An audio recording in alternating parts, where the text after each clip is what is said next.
Muy buenas noches. Esta noche vamos a llevar a cabo un debate, una mesa de debate entre los tres candidatos al gobierno del Estado de México, cuyas elecciones son el próximo domingo 3 de julio.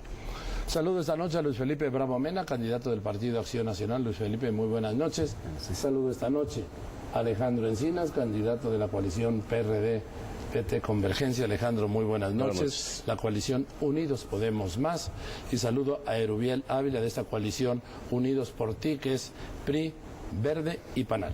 Gracias, Joaquín, por la invitación. Muchísimas gracias de verdad por venir a esta mesa y por la confianza que expresan con su presencia aquí en Noticieros Televisa, porque este es un encuentro que no hay nada pactado, que no hay nada acordado y que yo creo que podemos conocer lo mejor de ustedes y quizá mucho de lo que no hemos conocido. Vamos a explicar la mecánica, es muy sencilla en realidad. Primero vamos a sortear los turnos para el inicio de la mesa, ¿sí? Tengo 3 sobres con los números 1, 2 y 3. Ustedes elijan y en ese orden abrirán la mesa. Aquí se los digo como si fuera ficha de dominó. Adelante.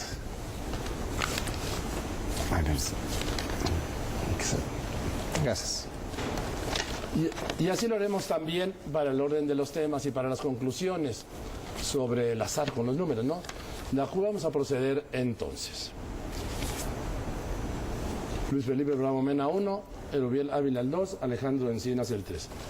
Luis Felipe, 2 minutos para tu presentación, por favor. Muy buenas noches, Joaquín. Muy buenas noches, Erubiel, Alejandro. Muy buenas noches, amigas y amigos, a todos los que nos ven en sus casas, en especial a los mexiquenses que nos ven en esta noche. ¿Por qué estoy aquí? Estoy aquí porque me duele la inseguridad que están viviendo las familias mexiquenses. Porque me duele la pobreza que se ha extendido en el Estado de México, creando grandes zonas de desigualdad. Porque me parece intolerable la corrupción que ha imperado en el Estado durante tanto tiempo. El Estado de México en inseguridad, en corrupción, en competitividad, ocupa los peores lugares.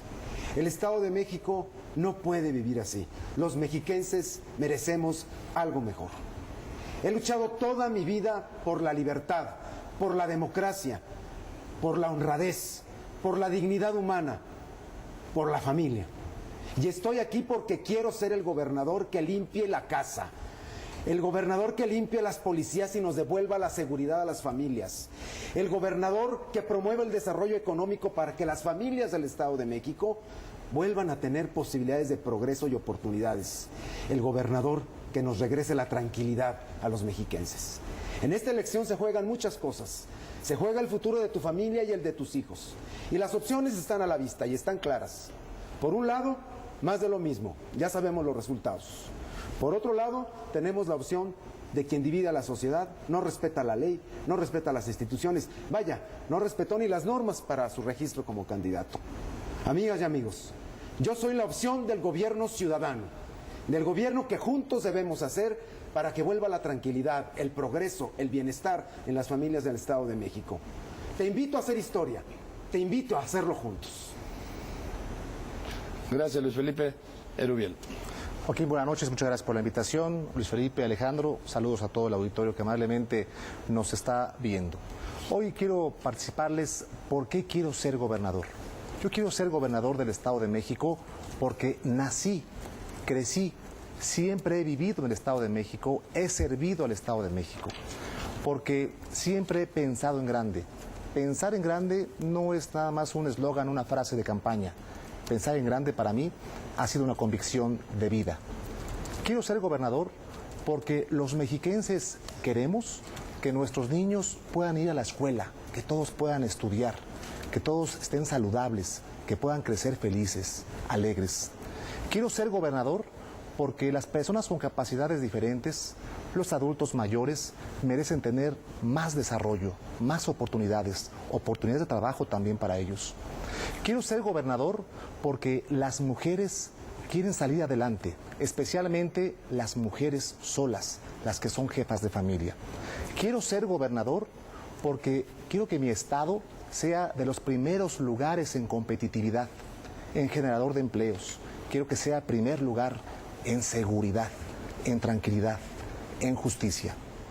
Quiero ser gobernador porque este estado me ha dado la oportunidad de poderle servir. Quiero ser gobernador porque mi misión será continuar con lo que hoy se ha avanzado, con el desarrollo que hoy se ha alcanzado en todo el Estado de México y también porque voy a innovar en las áreas de oportunidad. Quiero ser gobernador porque en esta entidad habré de poner todo mi empeño, todo mi esfuerzo, toda mi experiencia, mi formación profesional al servicio de los mexiquenses. Gracias por su confianza, muchas gracias por esta oportunidad para poderles servir. Buenas noches. Gracias, Rubiel. Alejandro Encinas. Buenas noches, Joaquín. Buenas noches a los candidatos, al público. Bueno, yo vengo a debatir. Esta es la tercera ocasión que nos sentamos en una mesa a confrontar ideas, propuestas y una visión crítica de lo que está pasando en el Estado. Vengo a debatir con el candidato del PRI y con lo que queda del candidato del PAN. Y vengo aquí a confrontar las propuestas que han presentado y a desmistificar este tipo de discusiones que se dan. Yo no comparto los scripts previamente desarrollados, me gusta el formato en el que vamos a participar y espero que tengamos una discusión que permita conocer no solamente el discurso tradicional de lo que se propone, sino conocer qué es lo que hemos hecho, qué somos, qué representamos y qué capacidad tenemos para estar a la altura de los habitantes del Estado de México. Voy a debatir las propuestas que se han hecho públicamente y voy a demostrar cómo en muchas ocasiones no se corresponden con la realidad. Y vengo con toda franqueza y sinceridad a tratar de establecer una comunicación con el público, con los habitantes del Estado de México, porque ya es hora de que los políticos hablemos con la verdad. No vengamos siempre a reproducir los discursos trillados de siempre, que no solamente nos han alejado, sino divorciado de la sociedad, y espero que encontremos un debate de altura, pero también con objetividad, si van a abandonar una visión crítica para proponer realmente una alternativa viable para cambiar las cosas. No está en juego solamente la gubernatura del Estado de México, se requiere un cambio profundo en el Estado, se requiere un cambio de sistema político en la entidad para que se pueda recuperar no solamente la responsabilidad social que debe desempeñar el gobierno, sino fundamentalmente la participación de la gente para resolver los asuntos del interés público. Bien, ¿alguno de ustedes dos quiere ejercer algún derecho de réplica a lo dicho por Alejandro Encinas? Yo también vengo a debatir, vengo a contestar ideas. Muy bien, entonces vamos a pasar a los temas. Yo había pensado, no sé, los recibí por el Twitter muchos temas, la mayoría se centra en economía, seguridad, política y gobierno, corrupción, medio ambiente, en fin, una lista sin fin de temas. No sé si quieren empezar con economía o con seguridad o con política y gobierno. ¿Tienen alguna idea? El que gusten. Bien, entonces vamos a ver el orden de quién pone tema y quién empieza. De nuevo, los sobres. Salte como llegó. Gracias. Dos. Uno. 2 minutos, señor candidato del PRI, del Verde y del PANAL, para el tema de economía. Economía. Con mucho gusto. Vale la pena referir que del Estado de México se ha avanzado en esta materia. Somos el Estado que más aporta crecimiento económico en el país. Somos el Estado que genera el 10% de los empleos que hoy día se generan en todo el país. Es menester referir que para poder tener un mejor desarrollo económico en el Estado es necesario elevar el nivel de competitividad. Por eso tengo varias propuestas para poder elevar este nivel de competitividad. Primero, con infraestructura en transporte. Así que habré de realizar como gobernador, con la confianza de la gente, proyectos de transporte masivo. Un metro que estará transportando a la ciudadanía de Chalco a Ciudad Nezahualcóyotl. Otro metro de Indios Verdes a Ecatepec y el tren que correrá de Toluca a la Ciudad de México. También es necesario impulsar la educación. Voy a hacer obligatoria la preparatoria y voy a garantizar los recursos para que todos los jóvenes que egresen de secundaria tengan la garantía de entrar a estudiar la preparatoria al final de todo el sexenio. Durante todo el sexenio habremos de trabajar en esta materia. Voy a crear 31 nuevas universidades. universidades y tecnológicos para que los jóvenes tengan la oportunidad de estudiar, pero vincularlos con el sector empresarial a efecto de que los jóvenes tengan mayor seguridad de encontrar trabajo, empleo. Voy a impulsar un programa para poder evitar actos de corrupción, creando el Consejo Ciudadano para la rendición de cuentas y la transparencia. Este Consejo Ciudadano estará integrado por mexiquenses distinguidos, mexiquenses comprometidos con la sociedad y tendrán facultades para supervisar e inclusive para cesar, recomendar un cese o inclusive una inhabilitación. Así es que voy a hacer todo lo necesario para que el Estado de México sea el primer lugar en competitividad. Alejandro Encinas, un minuto. Pues lamentablemente el escenario que plantea el candidato del PRI no es el que corresponde a la realidad. En primer lugar, el Estado de México, y es una desgracia, no es la entidad que más riqueza aporta al desarrollo del país. Aporta apenas el 9%, ocupa el segundo lugar en cuanto a las aportaciones al Producto Interno Bruto. Además, también de manera lamentable tiene una situación financiera sumamente difícil. No solamente porque tiene un techo, una deuda que indudablemente ha socavado la capacidad de las finanzas públicas, muy por encima de los 350 millones de pesos solamente en el municipio de Ecatepec, sino que además tiene una deuda disfrazada por los contratos públicos privados que se establecieron a lo largo de los últimos años, que han gravado en cerca de 65 mil millones de pesos las finanzas del Estado.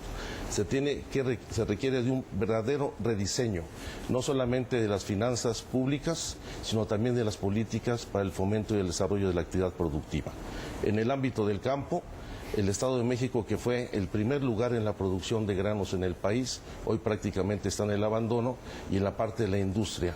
Muchas de las grandes industrias acabaron convertidas en desarrollos inmobiliarios, perdiéndose la mayor parte de los empleos. Gracias. Luis Felipe.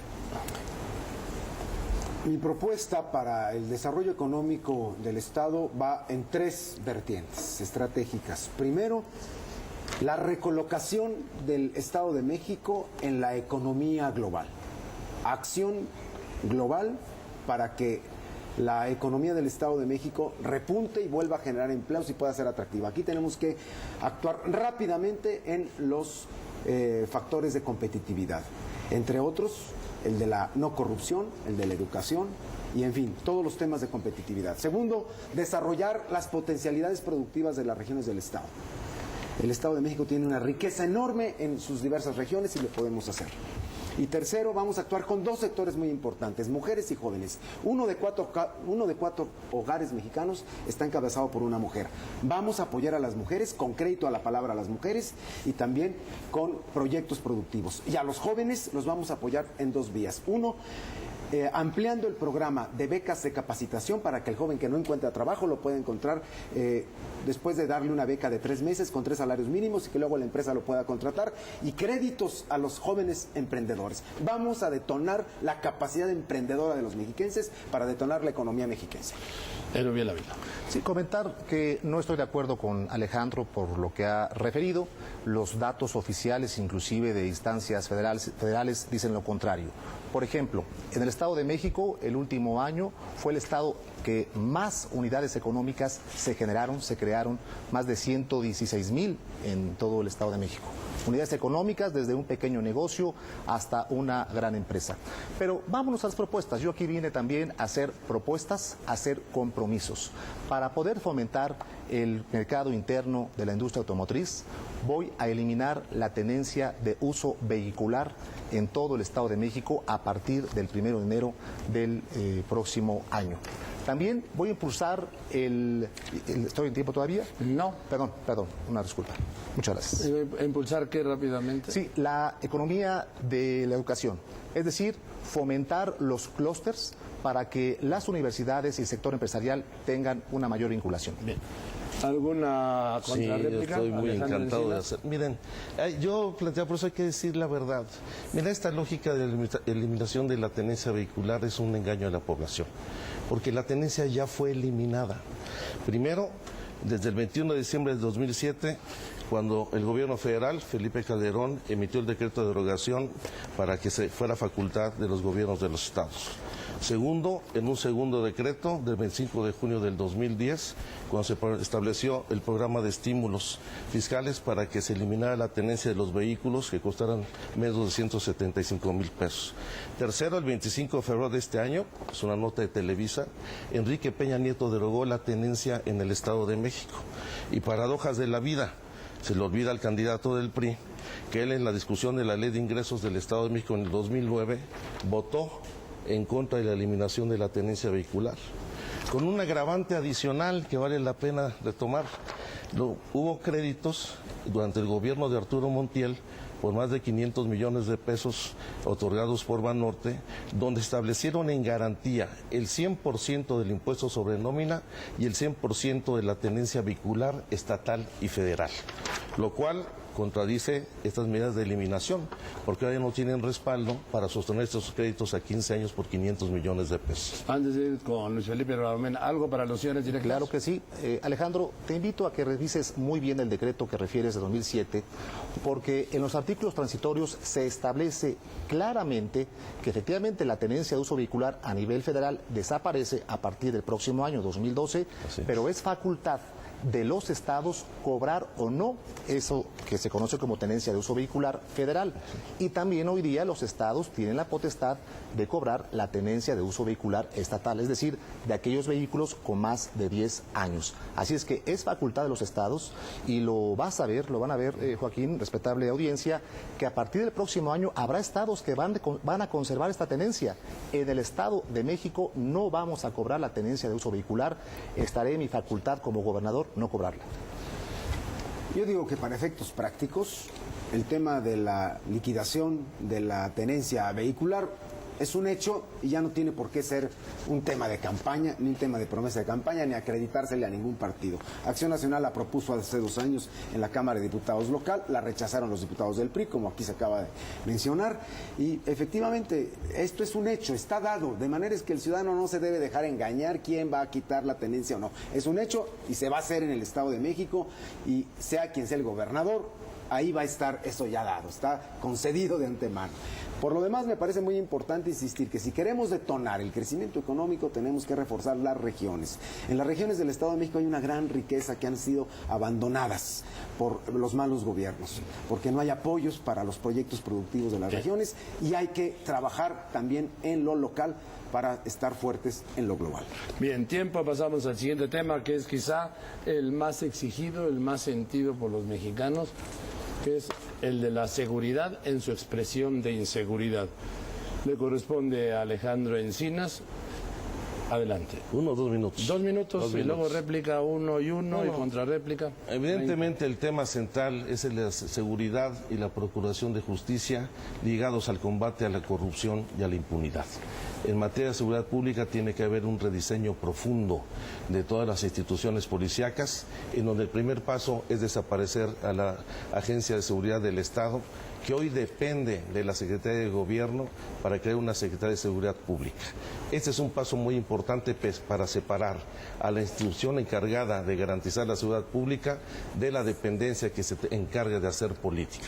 Yo creo que los cuerpos policíacos no deben de continuarse manteniendo como instancias de represión y de control político y deben orientarse fundamentalmente a la prevención del delito y al combate a la delincuencia organizada. Y por supuesto, el tema central de la eliminación de la corrupción no solamente corresponde a los cuerpos policíacos, hay que erradicarle de todas las estructuras del gobierno.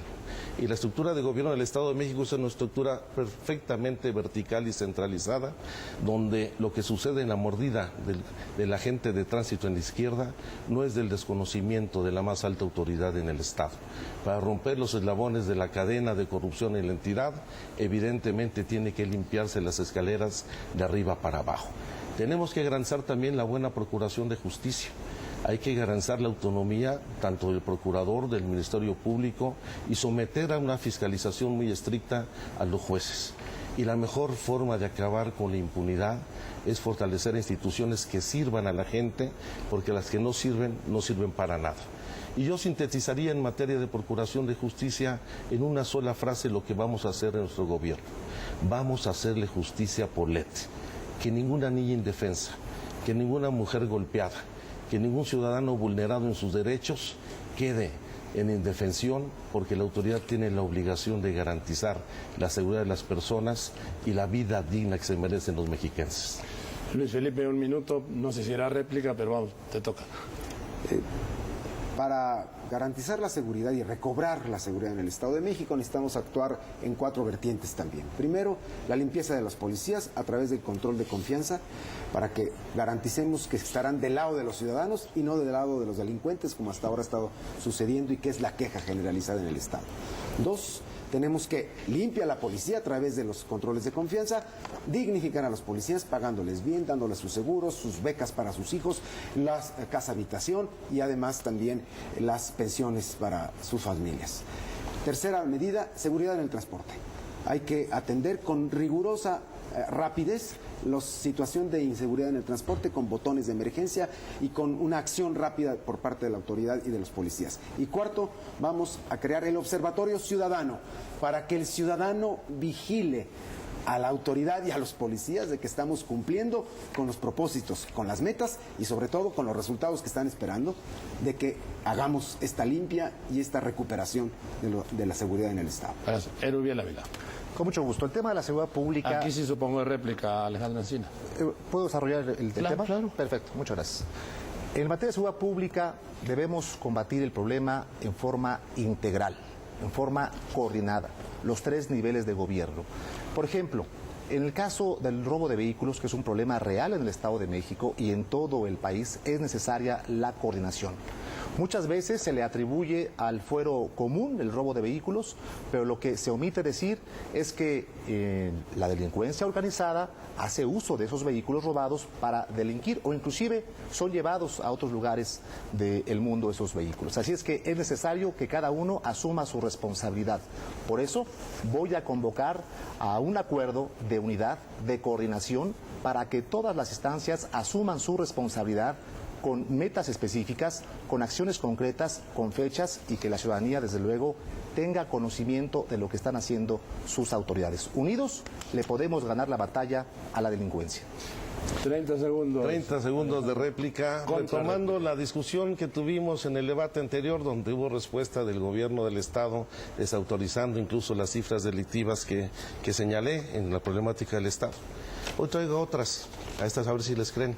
Esta es la revista The Economist, que hace una comparación de cuál ha sido el resultado de la combate por la política de inseguridad en el Estado de México, Morelos y el Distrito Federal. Esta franja es la franja de comisión de delitos en el Distrito Federal. La de en medio, la más oscura, es el crecimiento de delitos y de homicidios vinculados al crimen organizado en el Estado de México. Yo nada más destaco, el punto de partida es 2006, el más bajo, cuando yo fui el jefe de gobierno del Distrito Federal. Bien. ¿Alguna réplica a esto? Sí, claro. Sí, claro. Pero Luis Felipe y luego el gobierno. Bueno, primero, esto de la coordinación y del acuerdo de unidad me parece una bonita frase, pero lo primero que se tiene que hacer es cumplir la parte que le toca a uno. Y si las otras instancias de trabajo de gobierno federal lo está haciendo, lo que tenemos es que cumplir en el Estado y tenemos que certificar a los policías.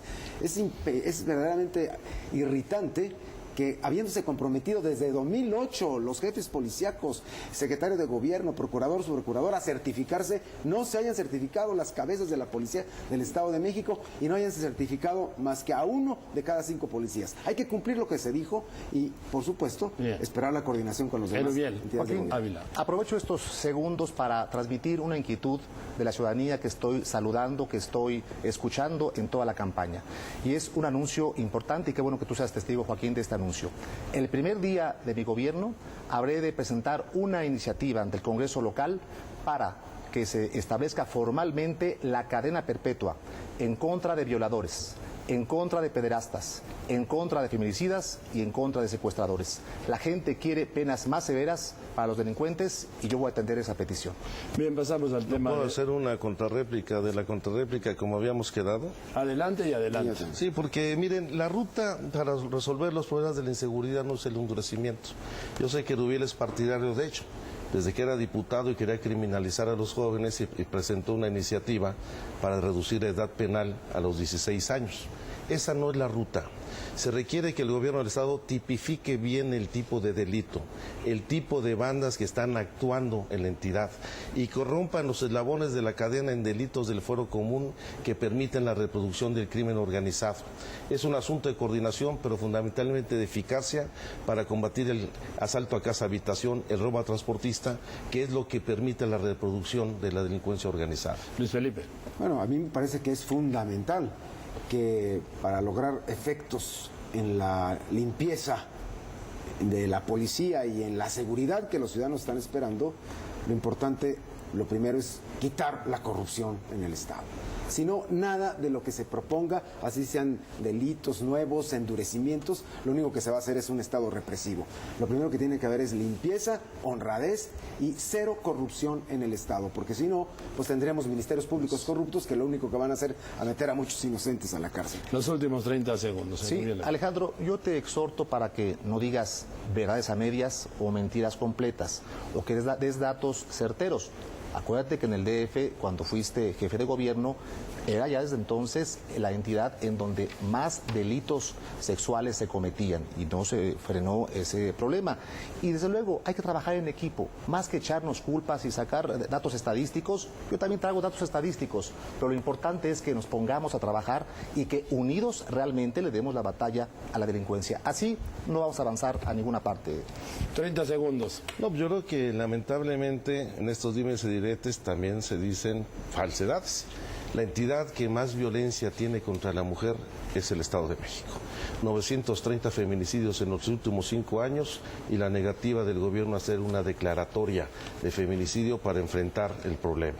Los mayores niveles de violencia intrafamiliar, en donde lamentablemente la mitad de las mujeres asesinadas han sido asesinadas por sus parejas. Solamente en los últimos 5 años en el Estado, 5,000 violaciones reportadas.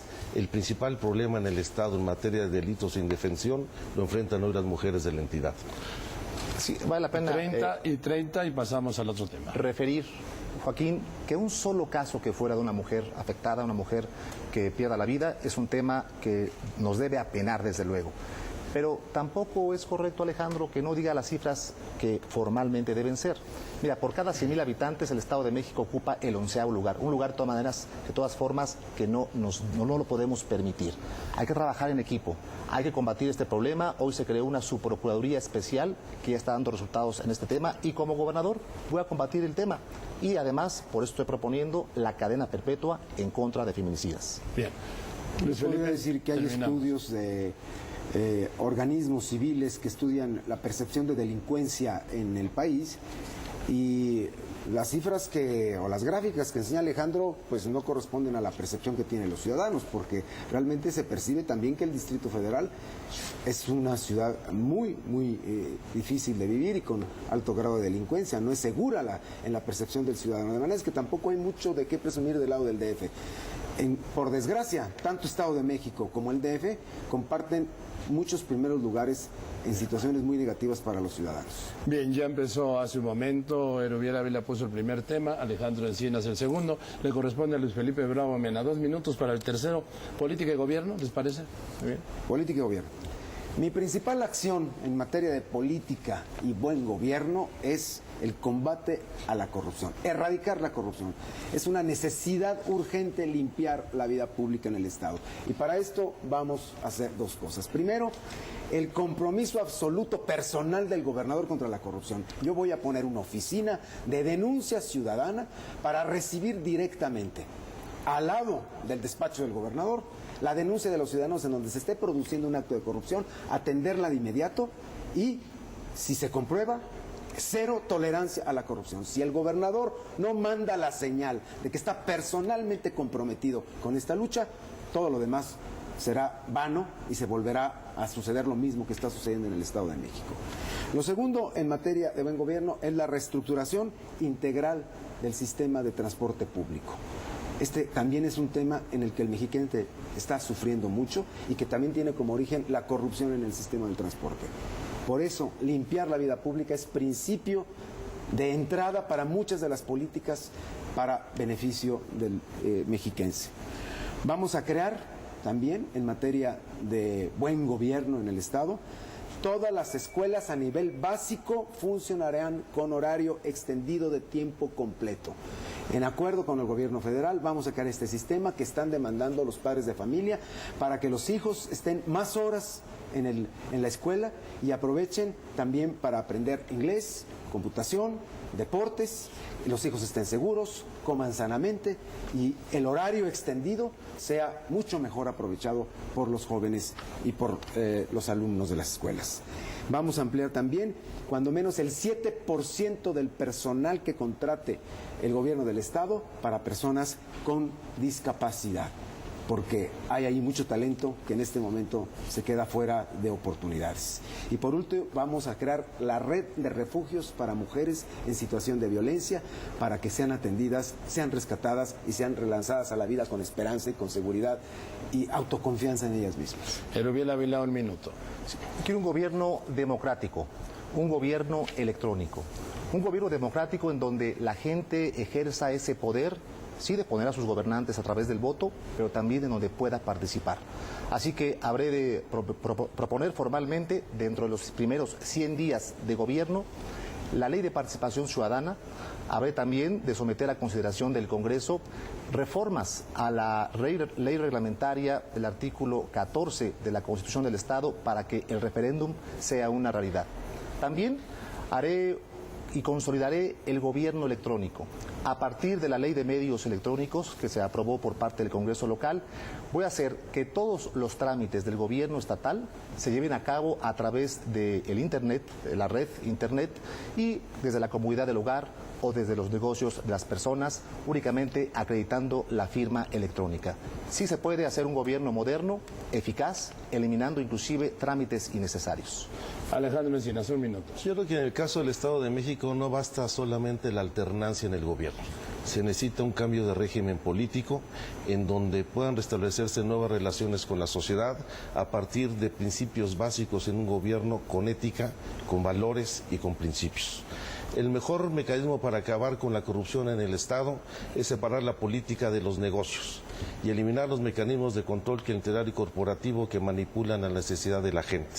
Tenemos que dejar atrás la cultura del peticionismo, donde la gente en el Estado de México estira la mano para ver qué migaja les da el gobierno, para pasar a una cultura de exigibilidad de derechos. Y vamos a establecer una nueva generación de derechos civiles y sociales en el Estado.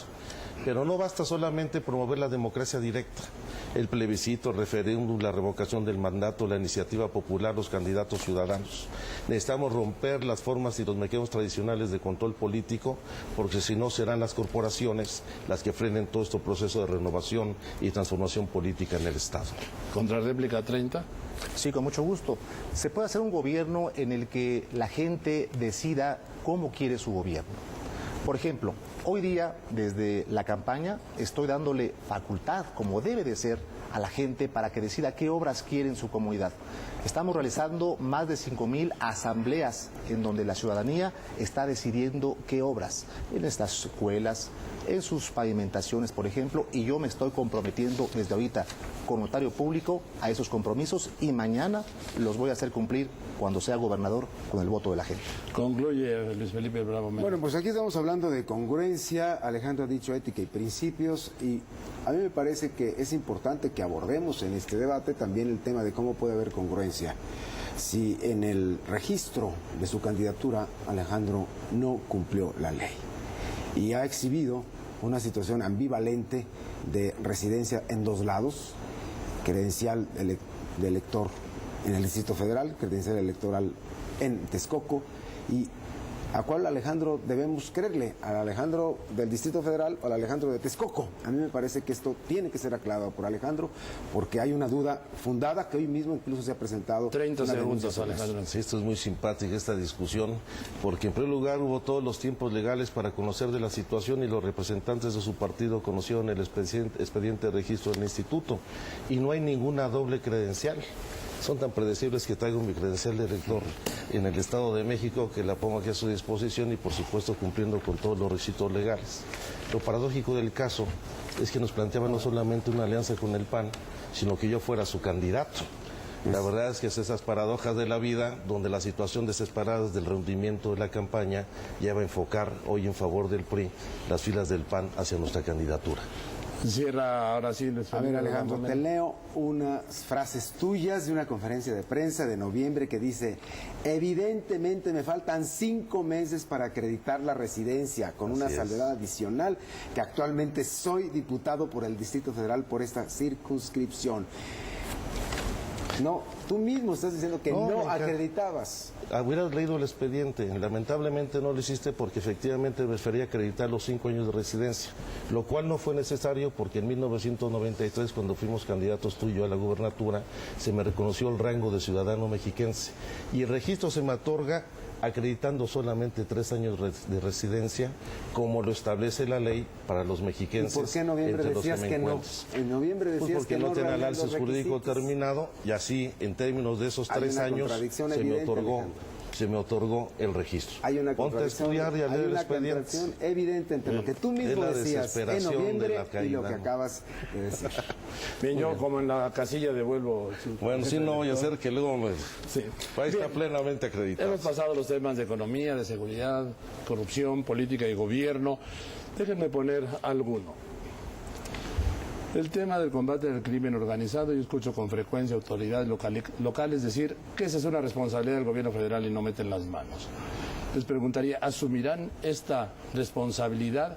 Y les pregunto, ¿el ejército en estas tareas en la calle, sí o no? ¿Quién quiere empezar? Con mucho gusto. Adelante.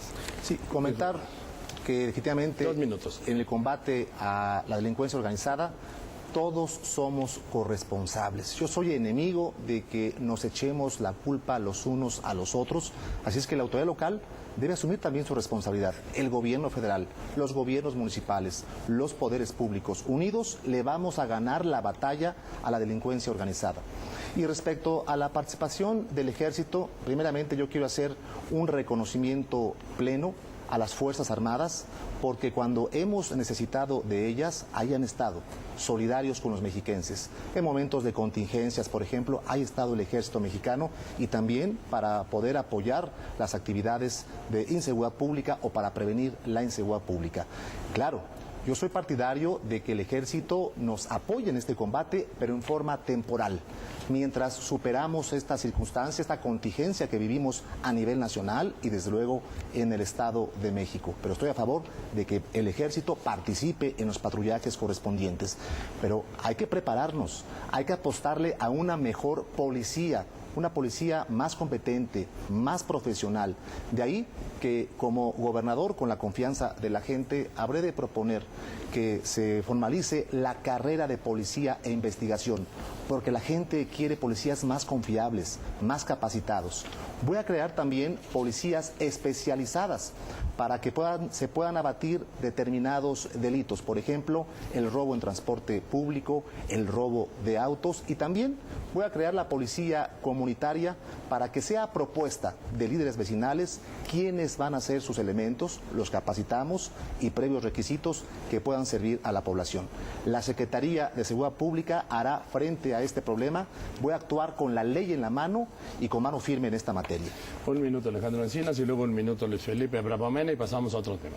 Evidentemente no hay que eludir la responsabilidad, hay que enfrentarla directamente y entender que los mecanismos que permiten el fortalecimiento y reproducción de la delincuencia organizada pueden combatirse a partir de enfrentar los delitos del fuero común. Ya lo decía hace un momento, lo importante es romper los eslabones de cadena que permiten la reproducción del crimen organizado en los delitos de asalto a transportista, robo a casa de habitación, robo de mercancía, etcétera. Por eso hay que tipificar el tipo de bandas y poder especializar este combate. Y en segundo lugar, el ejército de ninguna manera en la calle.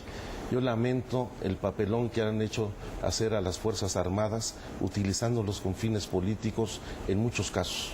En el caso no solamente reciente lo que pasó en Baja California, sino cómo se han utilizado las instituciones para afectar políticamente a quien no está de acuerdo con quien encabeza la autoridad. Eso tiene que erradicarse y debe ser la autoridad civil quien cumpla con su responsabilidad de resguardar la seguridad de los ciudadanos. Luis Felipe Bravamena, 1 minuto, por favor. Bueno, yo creo que en principio cada quien tiene que cumplir su responsabilidad a tope.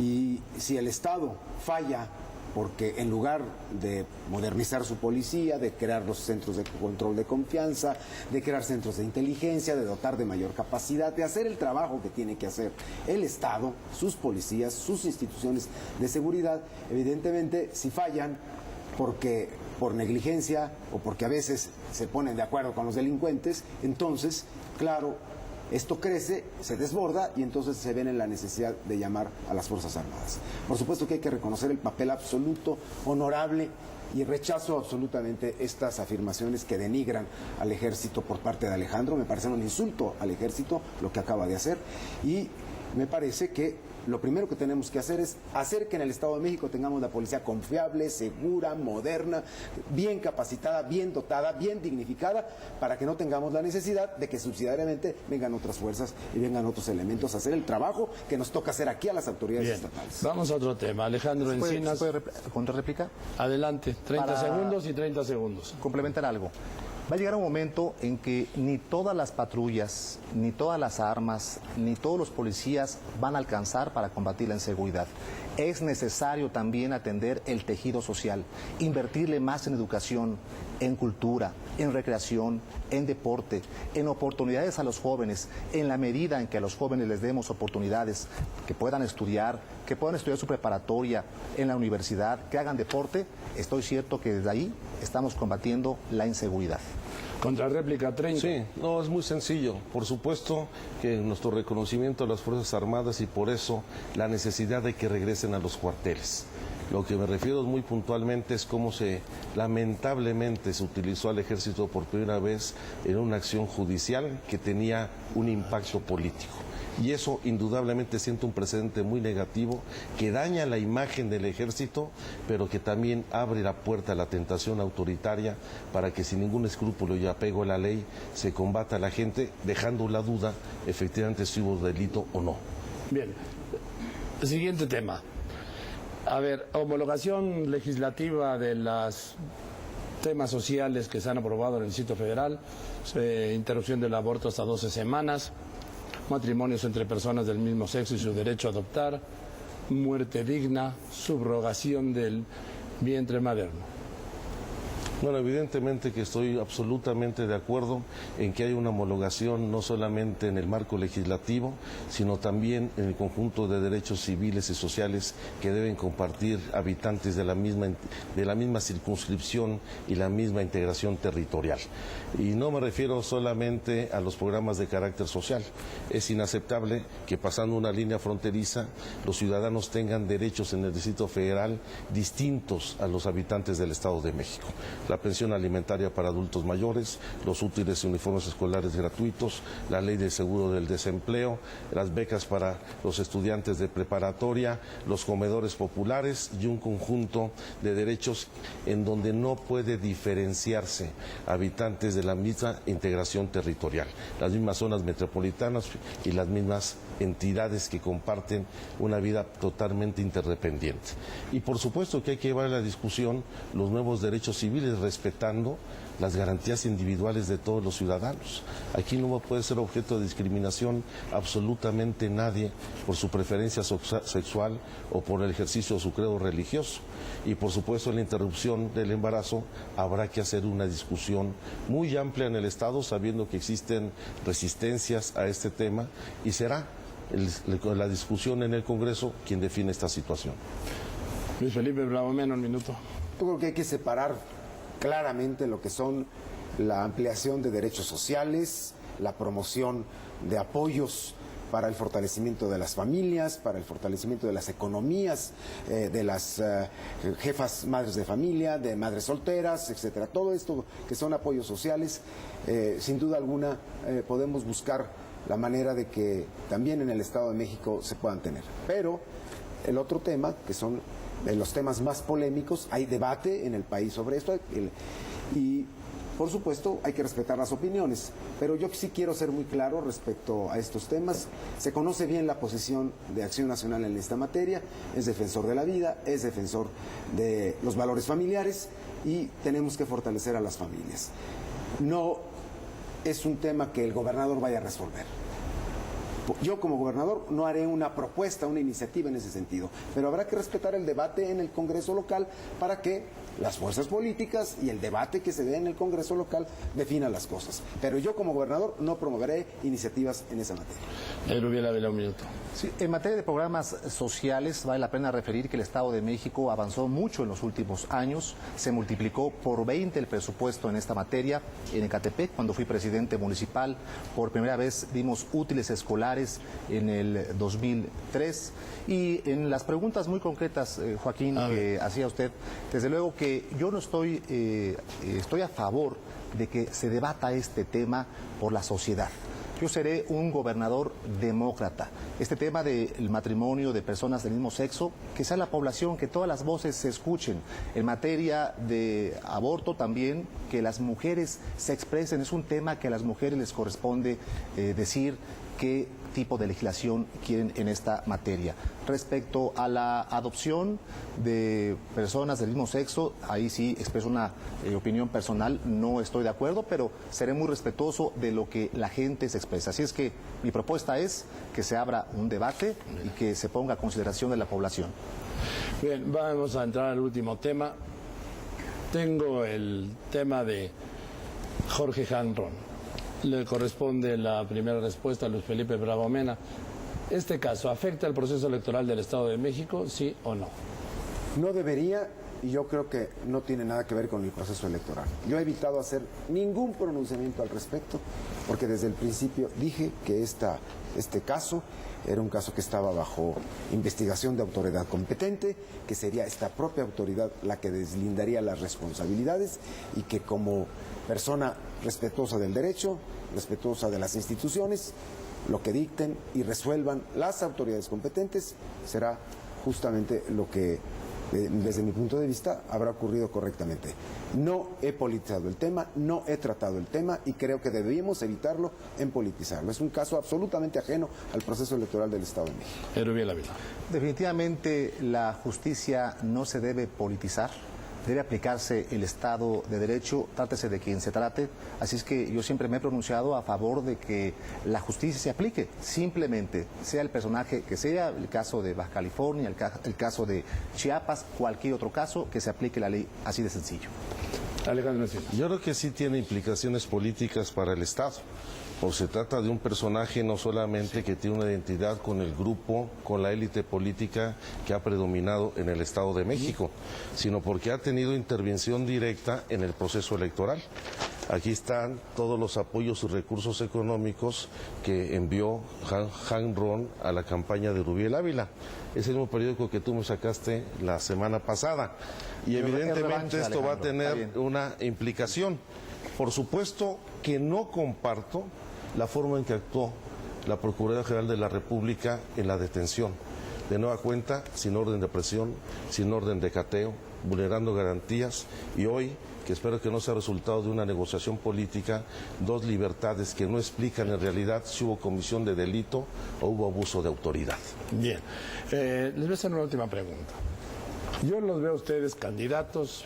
Me apena interrumpirle, nada más referir, por favor, Alejandro, a una réplica, favor, 30 segundos. Que es totalmente falso lo que refieres. El señor Hank no tiene recursos ni ha enviado recursos al Estado de México para mi campaña. Si tienes pruebas, yo te exhorto para que las presentes formalmente y presentes la denuncia correspondiente. Pero insisto, las pruebas, el que afirma está obligado a probar. Así es que es mentira, es una nota periodística que desde luego no corresponde a la realidad. Que esto se ventile en los tribunales correspondientes. Bueno, tomará nota el periódico Reforma y haremos lo propio nosotros. Bien. Les decía, los veo, los oigo, los he seguido, los he visto en la televisión, pero de repente veo detrás de cada uno de ustedes un personaje que está participando en estas elecciones de algún modo. Detrás de Luis Felipe Bravo Mena veo al presidente de la República. Detrás de Erubiel Ávila veo al gobernador del Estado de México. Detrás de Alejandro Encinas veo a Andrés Manuel López Obrador. ¿Quién quiere empezar este tema? Con mucho gusto. Referir que yo soy el candidato, Joaquín. Yo soy el que va a aparecer en las boletas el próximo 3 de julio. Claro que ahorita que hablas del gobernador Enrique Peña, me honra que se me vincule con él, haya una amistad, hay una vinculación, es mi compañero de partido y desde luego que me honra esto. Pero yo soy el que seré el gobernador con el voto y la confianza de la ciudadanía. Yo soy el que va a continuar con el progreso que hoy se ha alcanzado en el Estado de México, pero también soy quien va a innovar y va a ponerle un sello propio al gobierno que habré de encabezar a partir de septiembre de este año. Alejandro, sí. Bueno, yo no veo a Andrés Manuel detrás de mi persona, lo veo a un lado. Yo no voy a renegar de mi relación y mi amistad con Andrés Manuel, como también está Cuauhtémoc Cárdenas, como también está Marcelo Ebrard, como también están los dirigentes nacionales del PRD, del PT de Convergencia. Y estamos haciendo un proyecto de unificación de las izquierdas muy importantes. Y como tal, estoy yo asumiendo la responsabilidad del representante de las izquierdas. Ahora ahí sí difiero un poco de ti. Yo veo otros personajes detrás del candidato del PRI, particularmente Arturo Montiel, con quien se forjó. Y en el caso del candidato del PAN, también ahí tengo un diferente. No veo prácticamente a nadie detrás de él. Luis Felipe Bravo Mena. Yo tomé la decisión de participar en este proceso, de presentarme ante los ciudadanos y de competir por la gubernatura en forma absolutamente independiente. Me honra la relación con el presidente, me honra la relación que tuve como su secretario particular y por supuesto que me anima el buen desempeño del gobierno del presidente Calderón nos da un conocimiento de la problemática del país y del Estado de México. Pero el candidato soy yo, con mi historia, con mi propia lucha y con mi propio esfuerzo. De manera es que no hay nada en ese sentido detrás. Y difiero de Alejandro porque a mí me parece que, por más allá del proyecto de unificación de la izquierda, está clarísimo que a él lo mandó al Estado de México a bloquear un proyecto de unidad de fuerzas, Andrés Manuel López Obrador, para defender su proyecto personal y su proyecto político personal. Lo vieron los propios perredistas del Estado de México, que vieron cómo se les atravesaba Andrés Manuel mandando a Alejandro a impedir la alianza. Contrarréplica de Erubiel Ávila. Sí, 30 segundos. Sí, con mucho gusto. Referir que a lo largo de estos minutos de este importante encuentro, de este debate, se está confirmando que, Alejandro, eres el candidato de los ataques, de las ofensas, de las medias verdades, y yo seguiré siendo el candidato de las propuestas, el candidato de los compromisos. Sí, bueno, simplemente yo seguiré siendo una propuesta alternativa a una transformación real en el Estado de México, sin simulación y sin medias verdades. Voy a seguir diciendo la verdad, voy a seguir diciendo lo que propongo y pienso para el Estado de México, porque ya llegó la hora de un cambio profundo y verdadero. Y asumiré plenamente mis responsabilidades en este proceso, porque estoy convencido que ya llegó el momento de un cambio en donde la gente nos va a acompañar. Y no solamente en el castigo a los malos gobiernos, sino en la construcción de la posibilidad de recuperar la esperanza, la fe en que es posible conducir a esta sociedad de manera distinta hacia el progreso y el bienestar. Tiempo, Alejandro. Luis Felipe, empezaste el tema, lo cierras. Bien. Pues me parece francamente escandalosa la parte que Alejandro dice, porque él, como proyecto de Andrés Manuel López Obrador para el Estado de México, realmente representa lo que en el Distrito Federal pasó y que ya lo dije una vez y lo debo repetir. El bloqueo del Paseo de la Reforma, lastimando y arruinando la vida de miles de ciudadanos del país y del Distrito Federal cuando era jefe de gobierno, y que por orden de López Obrador se bloqueó el Paseo de la Reforma. El tema del diputado Godoy, que con toda la argumentación que has dado, Alejandro, de todos modos, no es cierto. Aquí está esto. Esto es un hecho evidente. El narcodiputado Godoy, esto, Alejandro, esto es el proyecto para el Estado de México. No lo queremos. No vamos a apoyar este proyecto nunca los mexiquenses, porque lo que queremos es un proyecto de progreso y de solidaridad social y de seguridad para todos. Tengo chance una réplica. Rápidamente. Bueno, qué bueno que toca el tema de reforma. Voy a abusar mañana de la entrevista que tenemos para dar los pormenores de ese asunto y voy a dar a conocer por primera vez qué pasó en todo este proceso y el papel que cumplió Felipe Calderón y Luis Felipe Bravo Mena en este asunto. Creo que va a ser de mucho interés. Y en el caso este específico de Julio César Godoy, simple y sencillamente actué siempre apegado a la ley en la restitución de sus hechos políticos y apegado a la ley en su desafuero. La pregunta es, ¿por qué no está detenido si ustedes sabían que iba a estar desaforado? ¿Y por qué lo escondiste en una cajuela y protegiste que lo escondiera en una cajuela? Tan es Hay así una contradicción. que la propia institución, que es el Congreso de la Unión, que tú reivindicas, le rindió la protesta y posteriormente le quitó el fuero. Es así de sencillo. Lo metieron en una cajuela. Algo había que esconder. Rescate del muerto. Bien, vamos a ir al momento de las conclusiones y nuevamente vamos a los sobres, al orden, 2 minutos cada uno, de acuerdo a cómo, pues saquen ustedes sus números, por favor.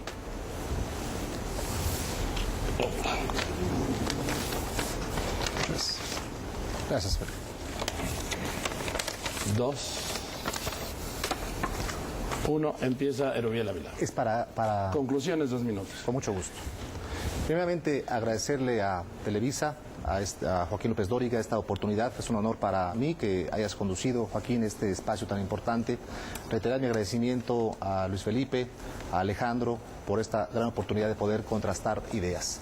Yo quiero invitar a la ciudadanía que amablemente nos está viendo y que se desveló inclusive para poder conocer las propuestas de los candidatos, que analice las propuestas, los compromisos que estamos haciendo los candidatos, que tome en cuenta nuestros antecedentes y podrá apreciar que en este caso, como abanderado de la coalición Unidos por Ti, me he preparado. Nací en el Estado de México, crecí en el Estado de México y también tengo las mejores propuestas. En materia de educación, vamos por útiles escolares gratuitos desde preescolar, primaria, secundaria. Zapatos ortopédicos y lentes gratuitos para los niños que lo necesitan. Voy a duplicar el número de comedores escolares para que nuestros niños tengan la oportunidad de estar mejor alimentados y se pueda también combatir la obesidad infantil. A nivel medio superior y superior, voy a incrementar las becas. Becas especialmente para aquellos jóvenes que estudian en otras universidades, por ejemplo, la UNAM, el POLI, la UAM, y que son residentes del Estado de México. Becas para el extranjero. Aquellos universitarios que tengan muy buenas calificaciones, los vamos a invitar para que se vayan a universidades del extranjero a conocer otros modelos educativos. Anticipadamente le agradezco a la ciudadanía estos momentos. Gracias por su confianza. Les invito para que el próximo domingo 3 de julio piensen en grande, voten en grande, que me den la oportunidad de poderles servir y yo les habré de corresponder con hechos, con resultados. Gracias por su confianza. Erubiel Ávila, gracias. Alejandro. Pues convocar a todos los habitantes del Estado de México a participar abierta y ampliamente en este proceso electoral. Ejercer su derecho a definir no solamente al gobierno, sino un cambio profundo y verdadero con la emisión del voto. Hoy el voto es fundamental para la transformación en el Estado. No hay que desperdiciarlo. Hay que inducir bien y conducir bien el voto para que podamos lograr no solamente un cambio de gobierno, sino poder transformar la vida de los habitantes del Estado de México. Hoy el signo más delicado en la vida del Estado no solamente es la violencia y la inseguridad, es la profunda desigualdad que existe en la entidad. 7 millones de habitantes en el Estado en condiciones de pobreza, 3 millones de habitantes con los ingresos mínimos para satisfacer su alimentación diaria. Es el momento de replantear las cosas, de entender el gobierno como vocación y servicio, no esa visión patrimonialista que ha llevado al gobierno a convertirlo o entenderlo en un negocio. Queremos que el gobierno sirva a la gente y dejar atrás las prácticas clientelares y corporativas que manipulan la voluntad y la dignidad de los mexiquenses. Queremos una sociedad participativa con un gobierno honesto, austero, que rinda cuentas, pero que fundamentalmente cumpla con la responsabilidad básica de todo gobierno, que es el de tender la mano a quien hoy lo necesita, un gobierno solidario, un gobierno con vocación de servicio social y a la gente. Y queremos una ciudadanía que en primer lugar merezca respeto y que pueda dejar atrás la cultura del peticionismo para exigirle al gobierno cuentas y que el gobierno les garantice las libertades y el derecho a tener una vida digna. Queremos que la gente en el Estado de México se despierte todos los días con la alegría de vivir, y no con la angustia que no tiene los suficientes recursos para terminar el día. Gracias, Alejandro Encinas. Luis Felipe Bravo Mena. Bueno, este próximo 3 de julio vamos a hacer historia. Está en tus manos, mexiquense, dejar atrás una historia de corrupción, de inseguridad, de pobreza, de desigualdad, para dar paso a una nueva página en la historia del Estado de México, en el que recuperemos la tranquilidad de nuestras calles, la alegría de caminar por las plazas, en el que no exista corrupción en el gobierno y se pueda tratar con confianza con la autoridad sin pensar que vamos a ser sujetos de alguna corruptela, o de un policía que asalte, o de un policía que muerda a los jóvenes, o a los transeúntes, o a los automovilistas. De un Estado de México en el que se pueda tener crecimiento económico con desarrollo social para que las familias tengan oportunidades de salir adelante en la vida con toda dignidad. No me resigno a que en el Estado de México las cosas sigan así, como están hoy. El Estado de México está llamado a cosas grandes porque la gente es luchona, es trabajadora, hace esfuerzos grandísimos todas las mañanas para levantarse, ir al trabajo y regresar y descansar un poco y al día siguiente a la misma jornada. Yo te invito a que juntos construyamos este nuevo proyecto para el Estado de México. Recuerda que el voto es libre y secreto. Recuerda que hay que votar libre y en conciencia. Yo te invito a que lo hagamos juntos. Y te invito a que votes por el PAN el 3 de julio. Yo voy a entregar mi vida a este proyecto de cambio en el Estado de México. Y te invito a que lo respaldes. Pongámonos de pie, mexiquenses. Con poder ciudadano, vencer las adversidades y al mal gobierno y las malas circunstancias en que se han generado tantos problemas para las familias mexiquenses. Pongámonos de pie. Es la hora de tener un gobierno justo. Ya es justo. Gracias, Luis Felipe. Señores candidatos, muchas gracias. Muchas gracias, Luis Felipe Bravo Mena, Alejandro Encinas, Erubiel Ávila. Muchas gracias por su participación en esta mesa, pero sobre todo, muchas gracias. Muchas gracias por la confianza que le dispensaron a Noticieros Televisa, por aceptar venir a este debate, a esta mesa, sin acuerdos previos, sin temarios, y yo espero haber cumplido mi parte de equidad. Sin lugar a dudas. Muchas gracias. Pues muchísimas gracias, muchas gracias por su confianza y sobre todo muchas gracias a usted. Gracias y buenas noches. Espero, insisto, reitero, que hayamos podido en Noticieros Televisa responder a sus expectativas y sobre todo hacer un ejercicio de equidad, que es nuestro objetivo. Muchas gracias. Gracias.